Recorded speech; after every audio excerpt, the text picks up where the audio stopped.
ఎందుకు నిన్ను అభిషేకించి తన పాత్రగా వాడుకోవాలనుకుంటున్నాడు? స్పష్టమైన కొన్ని విషయాలు మీకు చెప్పి నేను ముగించేస్తాను.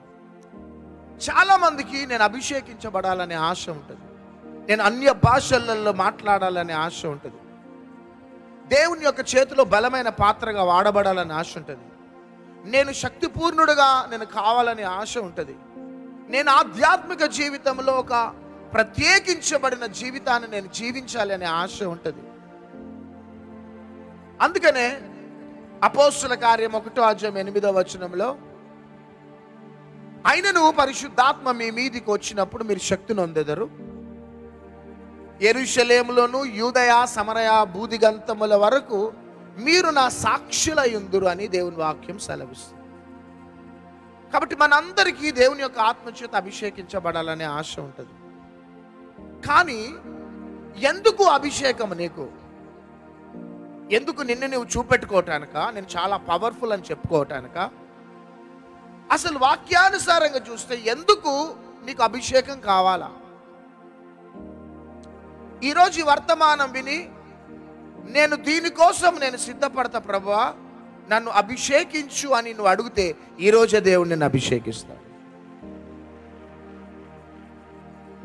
అందరూ అభిషేకించబడుతున్నారు, నేను కూడా అభిషేకించబడాలా? అందరు అన్య భాషలలో మాట్లాడుతున్నారు, నేను కూడా మాట్లాడాలా అనే ఆలోచనతో, మైండ్ సెటప్తో ముందుకు సాగుతున్నావేమో. కానీ యాక్చువల్లీ ఎందుకు దేవుడు ఒక వ్యక్తిని అభిషేకించాలనుకుంటాడు? ఆ అభిషేకించి నీ ద్వారా ఏ పని జరిగించాలనుకుంటాడు? అది ఈ రాత్రి స్పష్టంగా మీరు విని సిద్ధపడండి. తద్వారా ఖచ్చితంగా దేవుడు మిమ్మల్ని అభిషేకిస్తాడు. చదువుదాం లూకా సువార్త 4:14. అప్పుడు యేసు ఆత్మ బలముతో గలిలయకు తిరిగి వెళ్ళెను. ఆత్మ బలముతో గలిలయకు తిరిగి వెళ్ళెను. వినండి జాగ్రత్త. ఒక అనుభవంతో గలిలయలో నుంచి బయటకు వచ్చిండు యేసయ్య. యోహాను ద్వారా బాప్తిజం తీసుకున్నాడు. ఆత్మ ప్రేరేపణ ద్వారా అరణ్యంలోకి వెళ్ళినాడు. అరణ్యంలో 40 దినాలు ఉపవాస ప్రార్థనలో ఉన్నాడు. మరలా రిటర్న్ అయినాడు. ఎక్కడికి? గలిలయకి. హల్లెలూయా. ఎట్లా గలిలయకి రిటర్న్ అయినాడు చెప్పండి అంతా? ఆత్మ బలం. చేయి పైకెత్తి చెప్పండి. ఎట్లా రిటర్న్ అయినాడు? గట్టిగా చెప్పాలా? ఆత్మ బలముతో రిటర్న్ అయినాడు. అంటే వెళ్ళేటప్పుడు గలిలయ నుంచి యోర్దానుకు వెళ్ళేటప్పుడు ఒక అనుభవంతో వెళ్ళినాడు.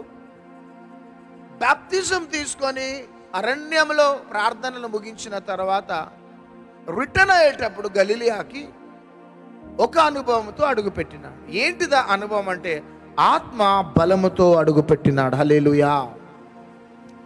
ఎప్పుడైతే ఆత్మ బలముతో సమాజ మందిరంలో అడుగు పెట్టగానే ఏం జరిగిందంటే మార్క్స్ వార్త 1:21 నుంచి అంతటా వారు కపెర్నహూములోనికి వెళ్ళిరి.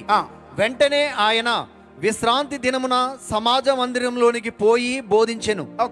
ఆయన శాస్త్రుల వలె కాక అధికారము గలవాని వలె వారికి బోధించెను గనుక. చూడండి, ఆ ఆత్మ బలము యేసయ్యకి అధికారాన్ని ఇచ్చింది. చప్పట్లు కొట్టండి.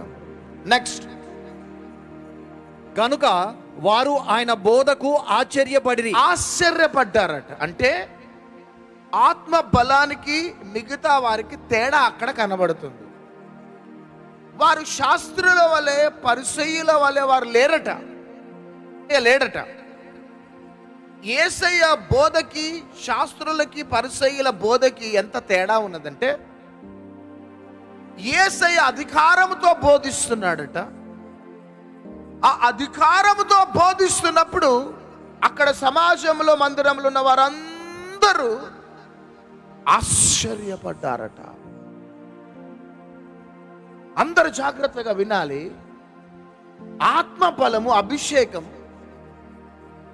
నిన్ను ఏ అనుభవంలోకి తీసుకొని వెళ్తుంటే నువ్వు అధికారమును పొందుకుంటావు. చప్పట్లు కొట్టాల.